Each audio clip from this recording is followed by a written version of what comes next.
the Scott administration presses lawmakers to act on education reform as we head into the final stretch of the legislative session. The House Education Committee, the Senate Education Committee, Democrats, Republicans, the Redistricting Task Force, the Commission on the Future of Public Education, all agree on the need for larger districts in order to deliver on the promise of Act 73. The only thing we disagree on is how hard we're willing to work to deliver on that promise and how many difficult choices we will make as state leaders. Plus, unpaid property taxes are putting a strain on local budgets, and why some doctors in Vermont are cutting out insurance companies. All that and more ahead on Vermont This Week.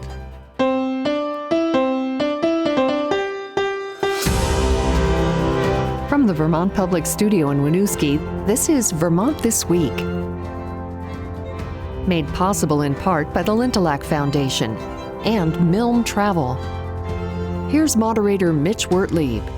Thanks so much for joining us. I'm Mitch Wertlieb. It's Friday, April 10th, and with us on the panel today, we have Kevin McCallum from 7 Days, James Maloney from NBC5, and Alison Novak from 7 Days. Thank you all so much for being here today. And we're going to get right into it with the big story that continues to be the big story, education reform, and what is Vermont going to do to bring down property taxes. All of that, we've been talking about it for weeks now. Alison Novak, we've got a little bit of an update today as we're going to tape here today. This bill that the House has created has moved along a little bit. It's moved out of the House Ways and Means Committee. Not any major big changes. Catch us up to date, though, on where we stand with education reform, at least the House bill. Okay, so the House bill was passed out of House Education last week. And so it deviates a lot from what Act 73 called for, which was mandatory mergers to form bigger school districts, and then the implementation of a new funding formula called a foundation formula that would have a set amount per student that was given to each student regardless of where they lived. Whereas now we have local districts that are voting on their budgets, and there's a lot of kind of inequity in terms of how much each student is getting. Yep. This would create a kind of an equity in terms of how much each student was getting across the state. But what Zoe Saunders, the Secretary of Education, has said is we need bigger districts and we need to create scale before we implement a foundation formula. The House Education Committee passed out a bill that calls for voluntary mergers. So it would essentially form these 7 CSAs, which are we have to say what those are. Yeah. Of course. So the seven CSAs, basically, these are big regions throughout the state. You know, we already know that Vermont has supervisory unions, governing bodies, but these are a little different in the sense that they help for resource sharing. You know, among the examples that I've heard from Chair of the House Education Committee, Peter Conlon, he says this can help for things such as special needs services and transportation. That's been reflected by the Woodstock Supervisory Union, who kind of helped to create their own iteration of this. And we actually heard from them recently, and they said that this has really helped to reduce costs for them. I think that's why the committee wanted to put that within the bill. The other element, of course, is the voluntary mergers. Now, basically what they want to do with that is basically create study committees in order to help make that happen. Of course, within the bill as well, and the governor isn't happy about this, is that it pushes back that foundation formula by 2 years. And of course, we don't really know what conclusions those study committees are going to create exactly. And the governor doesn't want voluntary mergers, he wants mandatory ones, right? And so within the CSAs, there would be study committees formed that would be looking at mergers. And so under the House Education bill, they have about 21 suggested groupings for new school districts, but they also kind of are allowing for local, areas to decide how they might want to merge. And so there's no guarantees that mergers would happen. And because of that, what the governor and what Secretary Saunders has said is if you implement a foundation formula, but you haven't gone through with the mergers to the scale that is needed, you'd have to either boost the amount of money in the foundation formula and then not achieve any cost savings, or you wouldn't be able to provide a high quality education to students if you're using the amount that's set in Act 73.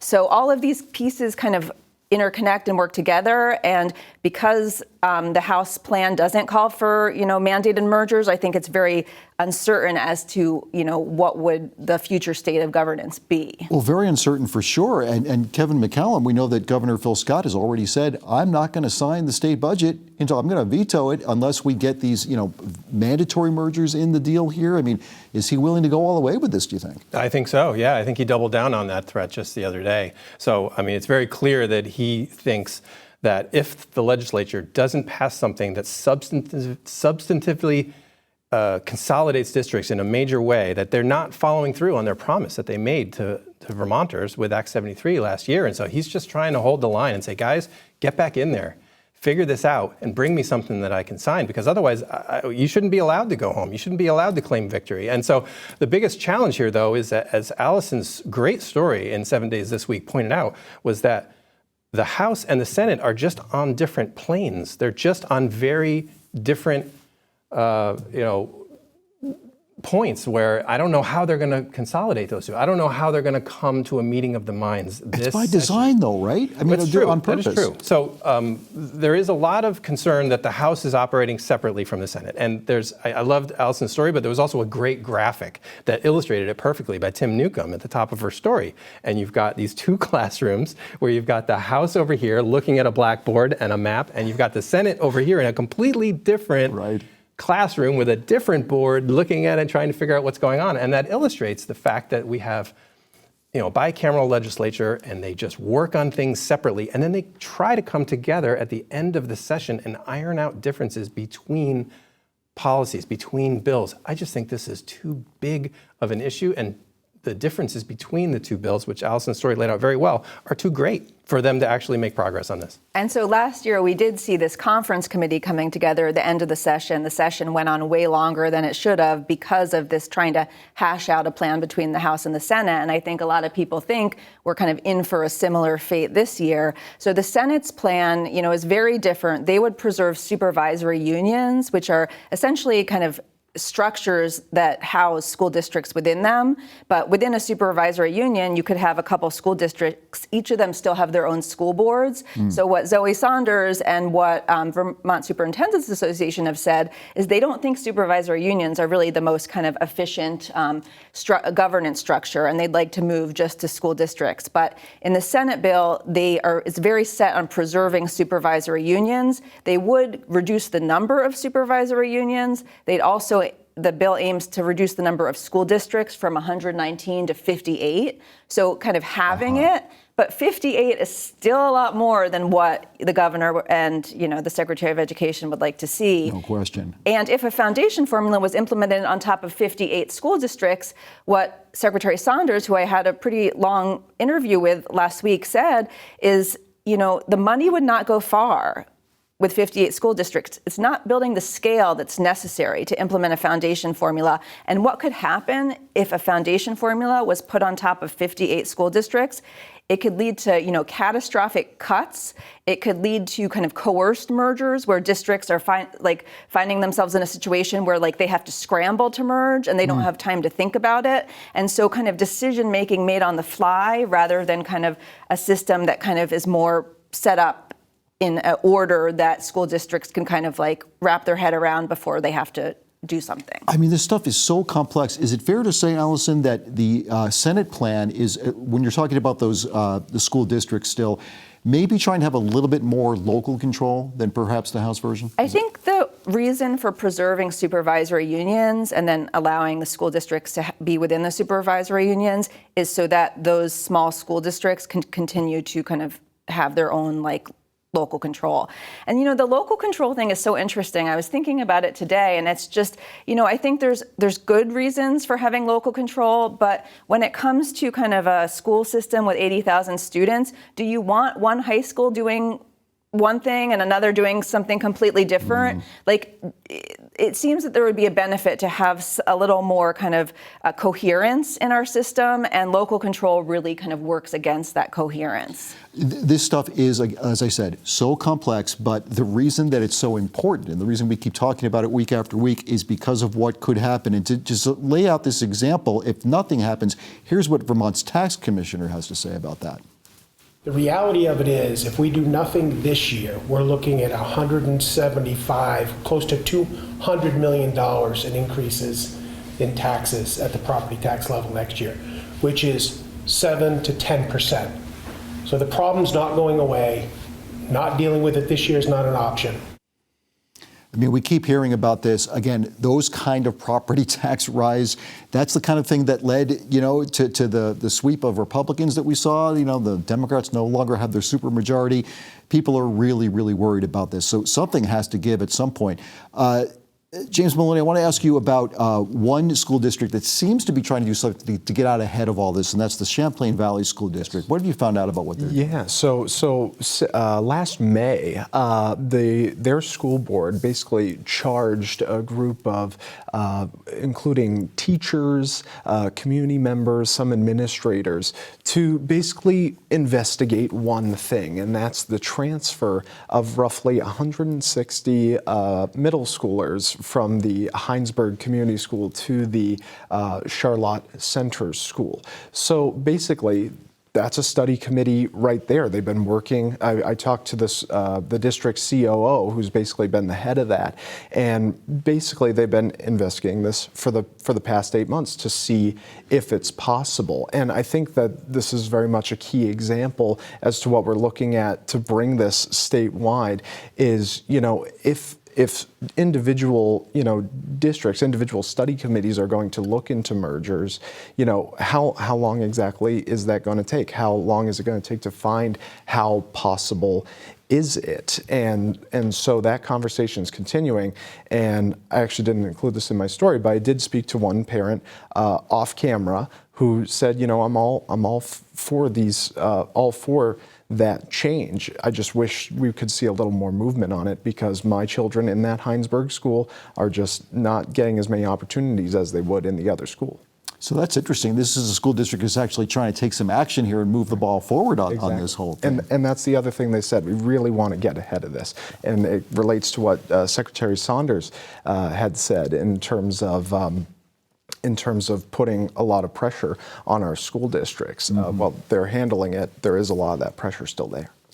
Two things. One, that I think there is a difference between kind of inner school district consolidation, so kind of closure or consolidation of schools within school districts, and then mergers of different school districts together. So I think, they are related, but I think it's important to note that would be more of like a within a school district, yes, or, shifting things around. Right.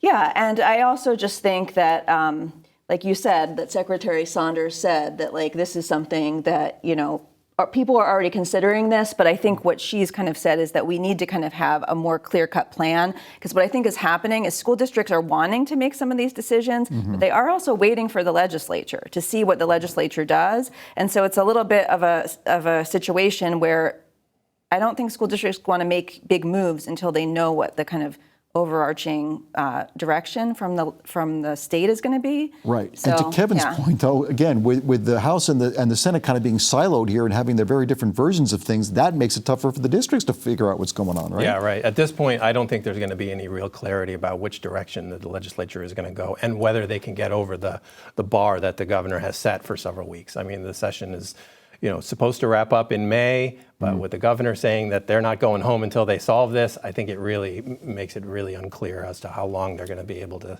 slug away at this. There's going to have to be some compromise, right? Someone's going to have to budge a little on their position, and so I think right now it's very unclear as to who that will be. And very quickly, Alison, now that this bill has moved out of House Ways and Means, where does it go next?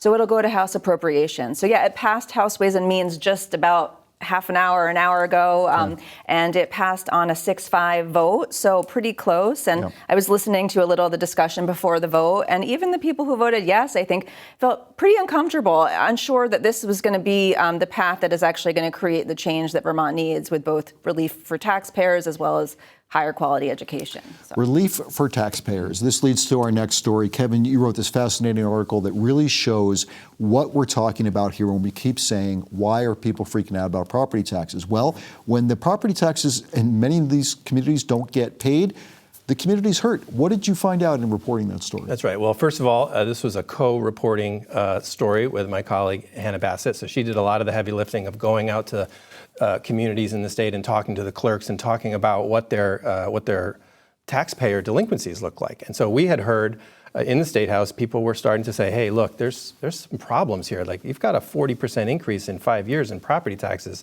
That's not only stressing out families, which we obviously know, it's also stressing out the towns that are trying to collect that tax revenue from people and then not being able to because people can't afford it. And and I was very surprised to learn, was that Vermont municipalities have to pay the education tax to the state, whether they're able to collect it from their taxpayers or not. So when tax delinquencies rise, towns are not able to get the money from their taxpayers. The state is standing there with its hand out saying, I don't care. Like, you got to pay us. Bills due. Bills due. And so it's putting these municipalities in a triple bind. They don't have the money from the taxpayer for their own services, for the road department, for the wastewater treatment, for the library. Then they're having to pay money they don't have to the state, which is another problem. And then they have to, in many cases, borrow money to pay that bill to the state. And they have to pay back the bond or whatever they took out in order to pay the state. So it's really putting communities in a bind when their delinquencies go up. Smaller communities more than large ones, because imagine if you only have a few hundred property taxpayers in your community paying all the bills, and 3 or 4 of them all of a sudden are like, I can't do this anymore. That actually ends up having a disproportionate effect on small communities in the state. So the Burlingtons and the South Burlingtons are not really going to cry about this. It's a problem, but it's nowhere near as big a problem as it is for a small community like Granville or whatever, or Roxbury, that are like, got a quarter of their budget or something is outstanding because they can't collect the money, and they don't want to collect the money from the property tax owner in a way that takes their property away from them. Right. No local municipality wants to be the bad guy here. They want to find a way to figure out a payment plan and to figure something out that works for everybody. But at some point, they have to get paid. And so it's creating a lot of tension. One of the amazing things I found in that story that you and Hannah Bassett reported was the example of what you were just saying about how, towns don't want to put somebody under here. But there were some folks who were actually paying property taxes in order to save their friends' That's property. Right. And that was one nice thing to see. That it doesn't, as you pointed out in the article, it can't happen across the board, but there were some examples of that you saw. There were, yeah. So it just shows that people are really willing to go out of their way to try to help their neighbors when they get in a jam, financial or otherwise. And that's what's great about Vermont, right? But at the same time, if you have so many people in such financial peril, in such dire straits, it's going to have an impact. And the clerks and the other officials at towns that we spoke to said this is really becoming a significant problem. So when you hear the tax commissioner talk about a 7 to 10% possible tax increase, that's not just harming or potentially harming people's household budgets. Right. That has the potential to actually impact the kinds of services that their towns offer them. Such a domino effect. So necessary. It's a domino effect, exactly. Oh, wow. I really appreciate your reporting on that. And I want to now turn to Alison Novak, a story that absolutely fascinated me as well that you wrote about, because we talk a lot about education reform, property taxes. We're going to be talking a lot about healthcare. We know that we are staring at a really difficult cliff when it comes to healthcare and paying for it. But you have found that some direct primary care services in Vermont now, doctors are bypassing insurance and taking direct payments from people. Do I have that right? Exactly, yeah. So this was something I really knew very little about before I started reporting this story. I had met a doctor who ran a company called Blue Spruce that offers direct primary care. So essentially what it is, it's for primary care, so it's not for specialties. Basically, people opt in by paying a monthly fee, kind of like a gym membership. Usually it's no more than $200 a month. And for that fee, they get unlimited primary care. So sick visits, well visits, sometimes labs are included, sometimes like kind of common prescription medicines are included. And they kind of tout themselves as, a lot more personalized than a typical doctor, where often I think we've all had the experience of kind of wanting to get in touch with your doctor and feeling like you have to go through many layers of, calls to reach them. In this case, the patients who I talked to said they can just text their doctor, they reach them directly, they can, when they're on vacation, they might need, get sick and need a prescription, it's very easy to get in touch with the doctor. And so, because these doctors bypass health insurance, they don't deal at all with health insurance, they are able to kind of offer this service at a lower cost because there's costs associated with working with health insurance. Like you have to have people who deal with the billing and, all the paperwork that's involved, all that stuff. Yeah. So in a way, it's kind of like a back to basics approach, even though it's kind of a new approach. When I went and visited one of these offices in Bristol, I walked in, it was like this old house, this dog ran out to greet me, and it felt like there was something very like nostalgic about like house it too. Calls almost. Well, they do, several of the doctors, so I talked to 5 different direct primary care doctors in Vermont, all over the state, and some of them said they do make house calls. I talked to a couple of 90-something-year-olds in Newport who see Dr. Malik, who's the owner of Blue Spruce, and said, he'll come and visit us when we're sick. And so it's a very interesting kind of more personalized type of care that the people I talked to said, really for them makes them feel like they have a relationship with their doctor, like they're being heard. And, most of them have some type of insurance because, you have to have insurance to cover, I think there's an insurance called catastrophic insurance that would cover, emergency visits or, if you got really sick and needed to be hospitalized or different things like that. But often those are kind of lower monthly cost plans that have higher deductibles, but so it's not that you could necessarily go without health insurance, although some of the doctors I talked to said, they do have patients who don't have health insurance, and this is kind of an option to kind of at least have them seeing a doctor and, getting basic treatment and advice. It does sound promising, although I have to wonder, we heard Blue Cross and Blue Shield talking about really sounding the alarm, the big red flag, saying they are losing money hand over fist. What effect does this have on the insurance industry? Do we know yet? Yeah, I think that probably insurance companies don't really like this type of practice. I think also, these doctors might have a patient load of about 400 or 500 patients, whereas a typical primary care doctor might have up to 2,000, which again was news to me. I didn't realize it was that high of a patient load. So, it's not like this could work for as a system-wide thing because, each doctor is seeing less patients.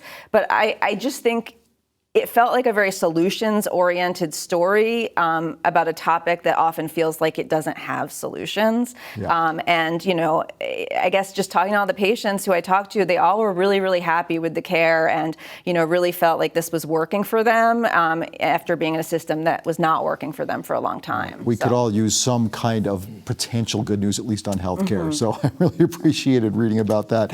I want to move to a story now that feels like it's kind of niche, but in a way, it kind of affects a lot of people, and that has to do with wakeboats, Kevin McCallum, and new rules regarding wakeboats. First, what is a wakeboat? Why do some people like it? And why is it causing controversy on some Vermont waters? Sure. So a wakeboat, and this was news to me. I was kind of aware of water skiing behind a motorboat. I'm like, I kind of get what that is. And I did it as a teenager. And I was like, okay, wakeboats are that exactly, except they have more powerful motors and they have ballast tanks that suck in water and make the boat significantly heavier. If you make a boat like that significantly heavier, the wake gets larger, in some cases several feet, and then you can do all kinds of fun tricks off the wake, right? You can jump in the air, you can even let go of the tow rope and just surf on the front of the wake. It's actually pretty cool, right? But it's a headache for people who live on lakes in Vermont. They don't like them. If you've lived on a lake in Vermont, you've got your kayaks and your dock and your, just want the nice placid little Vermont quiet craft lake. to get around. Exactly. Yeah. Then some guy comes by and this makes this huge wake and is yelling and having a good old time. People are not down with that. So 2 years ago, the state passed a bunch of rules and said, okay, guys, this is a problem. We're going to have to ratchet down and tighten up the regulations on this. And they tied themselves in knots trying to figure out how to do this because they do have a right. Wakeboaters have a right to use their boats, generally speaking, on the waterways of Vermont, but not everywhere. And so they limited the number of places to 30. And then it kind of went away, as far as everybody knew, and as far as I knew. And lo and behold, there's been a behind-the-scenes push to clamp down even further on that number. And the people who are on those 30 lakes, as you can imagine, are not happy that they're the only lakes in the state where that is still allowed. So you've got this push to further restrict wakeboating in the state. And finally, state environmental regulators said last year, fine. We will come down with a new set of rules that are even stricter than the ones we passed already. So they started that whole process, and it just reopened the wound. And you got all these people who were mad about wakeboats, and now, but they've got a plan to reduce the number of lakes where you can wakeboat in the state to 18 from 30. So it's a sharp reduction in the number of lakes where you can do this in the state, and they're racing furiously to try to get the rules in place and clarify where you can do it and where you can't by the beginning of the boating season at Memorial Day officially. So yeah, it's interesting. I know Lake Iroquois is one of those places now you cannot use a wakeboat anymore, right? Is that right? I think it's on the list now as a place where you can, but it's about to be off the list. And so we interviewed an owner of a boat on the lake, and he was not happy. Yeah. So you can imagine. I'm sure that's true. Yeah. I did find it also really interesting in your story that Julie Moore, the Agency of Natural Resources Director, right, was saying if we had this much attention to other things going on, people really got into this situation. I think they had 1,500 public comments that they had to That's respond astonishing. to on this issue alone. So yes, you're right. She was very frustrated. Yeah, that is quite amazing. Yeah. This has been a really fascinating discussion, everybody. Really appreciate your time. We've run through everything, although there is one more item we do need to get to before we say goodbye. If you were looking for the New England Newspaper and Press Association's Reporter of the Year, she is right here. Alison Novak, congratulations on winning that award. We are so gratified to have you on this program for your excellent reporting, for everything you deliver to us, and of course to all the readers of 7 Days. So thank you and congratulations again on that award. That does it for Vermont This Week. I want to thank our panel, Kevin McCallum from 7 Days, James Maloney from NBC5, and Alison Novak from 7 Days. Thank you so much for watching. I'm Mitch Wertlieb. I appreciate your time, and we'll see you next Friday on Vermont This Week.